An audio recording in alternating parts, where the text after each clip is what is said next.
Hello guys, welcome to my YouTube channel NCERT chemistry with Mansi. तो इस channel में मैंने जो एनसीईआरटी केमिस्ट्री के 11th-12th क्लास के जो नोट्स बनाए हैं, खुद के नोट्स से मैं आपको एनसीईआरटी के हर चैप्टर्स को लाइन बाय लाइन समझाऊंगी भी और ख़ुद भी समझूंगी। एक तरह से मेरा भी रिवीजन होगा, आपका भी रिवीजन होगा। हम सब साथ में एनसीईआरटी के 11th-12th की क्लासेस को, केमिस्ट्री को अच्छे से समझेंगे, क्योंकि हमें पता है कि एनसीईआरटी की जो केमिस्ट्री है, एनसीईआरटी के हर बुक्स के जो कंटेंट है वो आजकल हर कॉम्पिटिटिव एग्ज़ाम्स में बहुत यूज़फुल है। तो इसीलिए आज से मैं ये यूट्यूब चैनल स्टार्ट कर रही हूँ और इसमें मैंने जो एनसीईआरटी केमिस्ट्री 11th और 12th के जो भी नोट्स बनाए हैं, खुद के नोट्स से मैं आपको समझाऊंगी भी और ख़ुद भी समझूंगी, खुद का भी रिवीजन करूंगी, आपका भी रिवीजन होगा। तो ये जो नोट्स जो मैंने बनाए हैं, हैंड रिटन नोट्स, उसको मैंने थोड़ा सा डेकोरेटिव रखा है, क्योंकि अगर हम कुछ अच्छा देखते हैं तो और पढ़ने में अच्छा लगता है। तो इसी वजह से मैंने नोट्स को थोड़ा सा डेकोरेट कर दिया है, जिसकी वजह से आपको और अच्छा लगेगा पढ़ने में। तो सबसे पहले हम स्टार्ट करते हैं यूनिट फर्स्ट स्टार्ट करते हैं क्लास 11th केमिस्ट्री का। तो जो यूनिट फर्स्ट है उसका नाम है some basic concepts of chemistry. जो हमने भी लोअर क्लासेस में, जूनियर क्लासेस में जो केमिस्ट्री पढ़ी है, उसका भी थोड़ा सा इन्वॉल्वमेंट इस चैप्टर में है। और बेसिक कंसेप्ट्स जो हैं, जैसे लॉस जो केमिस्ट्री के हैं, वो सब भी हम इस चैप्टर में पढ़ेंगे। तो पहले हम कोई भी टॉपिक पढ़ो तो सबसे पहले उसके ऑब्जेक्टिव को बहुत अच्छे से पढ़ना चाहिए, तो आपको थोड़ा सा ओवरव्यू मिल जाता है किसी भी टॉपिक को पढ़ने का। तो इसमें लिखा हुआ है ऑब्जेक्टिव। मैं हर टॉपिक का जो इस चैप्टर की स्टार्टिंग में जो ऑब्जेक्टिव होता है, एनसीईआरटी में हर टॉपिक के आगे फ्रंट पे जो पहला पेज होता है उसमें ऑब्जेक्टिव दिया गया होता है। तो मैं वो ऑब्जेक्टिव हमेशा ही लिखती हूँ अपने नोट्स में, इससे मुझे चैप्टर का ओवरव्यू मिल जाता है। तो पहले थोड़ा सा मैं इसको जूम कर देती हूँ। तो पहला ऑब्जेक्टिव है application appreciate the contribution of India in the development of chemistry. हमने एनसीईआरटी की बुक्स हमारी इंडियन गवर्नमेंट द्वारा बनाई गई है, तो उसमें हम जो भी इंडिया का कंट्रीब्यूशन रहा है केमिस्ट्री के डेवलपमेंट में, जो भी रिसर्च वर्क रहा है, उसके बारे में भी इस टॉपिक में हमें बताया गया है। Explain the characteristics of 3 states of matter. हमें पता है कि मैटर की 3 स्टेट्स होती हैं, सॉलिड, लिक्विड, गैस। तो हम लोग उसके बारे में भी पढ़ेंगे, ये टॉपिक भी हो गया। Classify different substance into element, compound and mixture. तो हमने अपनी जूनियर क्लासेस में जब भी केमिस्ट्री की स्टार्टिंग क्लासेस अटेंड करी हैं, तो उसमें सबसे पहले हमें क्लासिफिकेशन बताया जाता है एलिमेंट का, कंपाउंड का और मिक्सचर का। वो हम इस टॉपिक में पढ़ेंगे। प्रिसीजन और एक्यूरेसी के बीच में डिफ्रेंशिएशन बताया गया है इस चैप्टर में। Explain the various law of chemical combination. जो भी केमिकल रिएक्शंस होती हैं, उनके बीच में, एटम्स के बीच में जो कॉम्बिनेशंस होते हैं, एटम्स जो जुड़ते हैं, उनके हिसाब से बहुत सारे लॉस बनाए गए हैं, 5-6 लॉस हैं। उसके बारे में भी हम यहाँ पर स्टडी करेंगे। मोल कंसेप्ट हमने स्टार्टिंग में जब हम एसआई यूनिट्स पढ़ते हैं लोअर क्लासेस में, तो उसमें एसआई यूनिट में एक बेस यूनिट होती है मोल, अमाउंट ऑफ सब्सटेंस को जो बताता है। तो उसके बारे में भी हम थोड़ा सा ओवरव्यू लेंगे इस टॉपिक पे।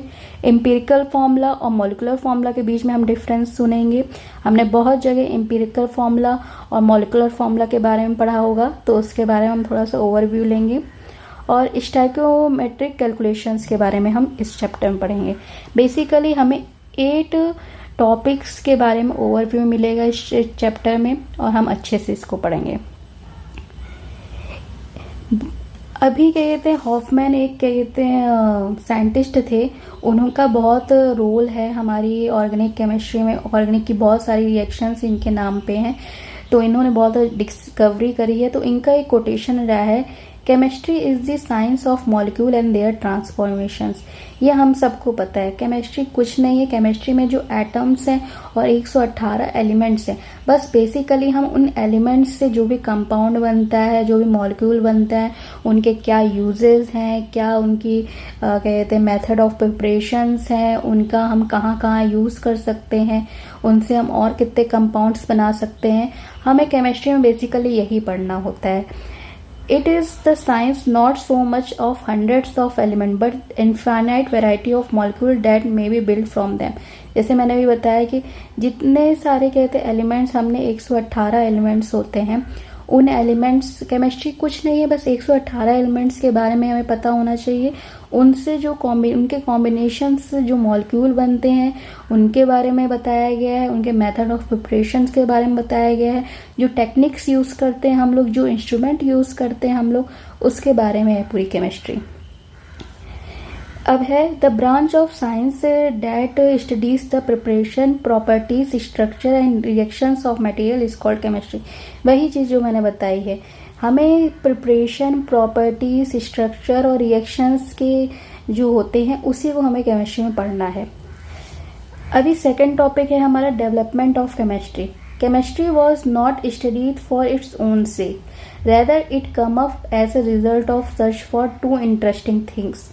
मतलब कि ये है, इसमें इन्होंने यही बताया गया है कि केमिस्ट्री का कैसे हमने केमिस्ट्री की डेवलपमेंट स्टार्ट हुई, कैसे हमने केमिस्ट्री के बारे में सोचना चालू किया। तो इन्होंने बोला है कि दो ऐसी इंटरेस्टिंग थिंग्स थी जिसकी वजह से हमने केमिस्ट्री के बारे में सोचना स्टार्ट किया है।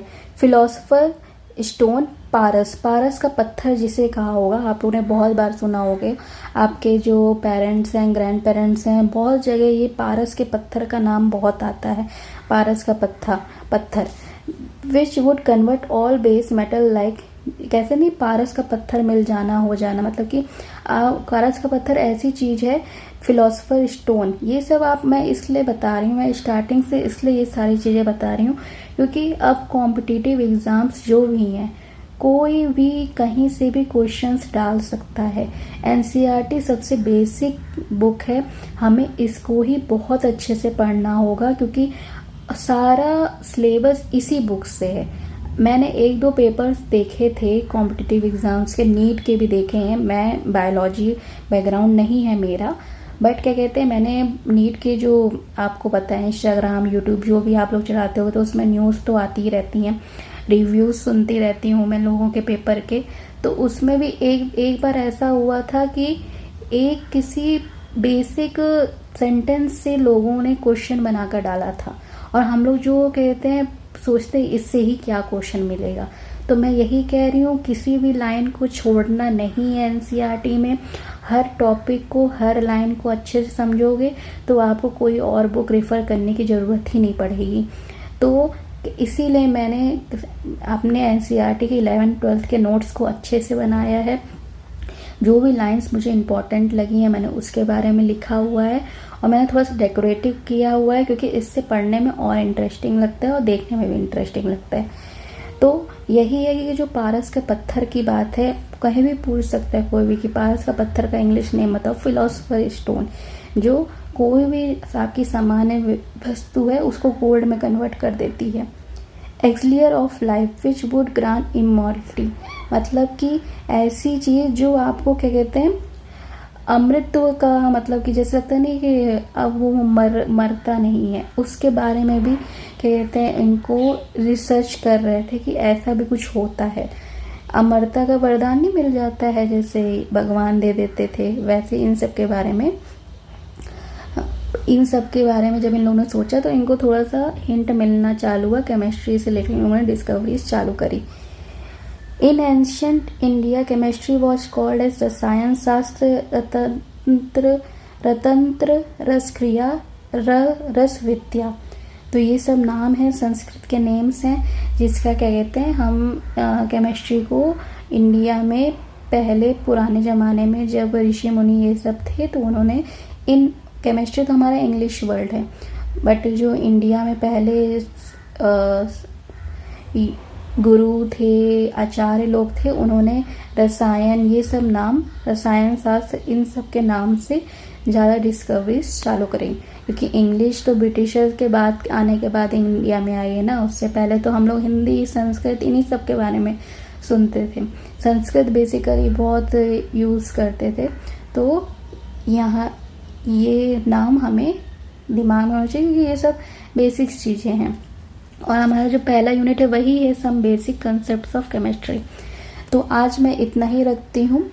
मेरा स्टार्टिंग है चैनल का, मैं हर दिन आपको ऐसे ही एक एक पेज को अच्छे से समझाऊंगी, खुद भी रिवीजन करूँगी। मैं ऐसा नहीं करूँ मैं आपको समझाऊँ, नहीं, इससे आपका भी रिवीजन होगा, मेरा भी रिवीजन होगा। जितना हम पढ़ेंगे उतना ही अच्छा होता है सबके लिए। कोई जितना रिवीजन करोगे, जितना पढ़ोगे, उतना ही आपके दिमाग में आएगा, उतना ही आप स्ट्रॉन्ग कंसेप्चुअल नॉलेज आपकी बढ़ेगी। तो अगर आपको ये नोट्स भी चाहिए होंगे तो मुझे बताइएगा कमेंट सेक्शन में, मैं आपको इसका PDF यही फॉर्म में आपको मैं शेयर कर दूँगी। तो thank you for listening me and please share, subscribe and comment. ये मेरा पहला वीडियो है और मैं एक्सपेक्ट कर रही हूँ और आगे जाएगा ये वीडियो। Thank you.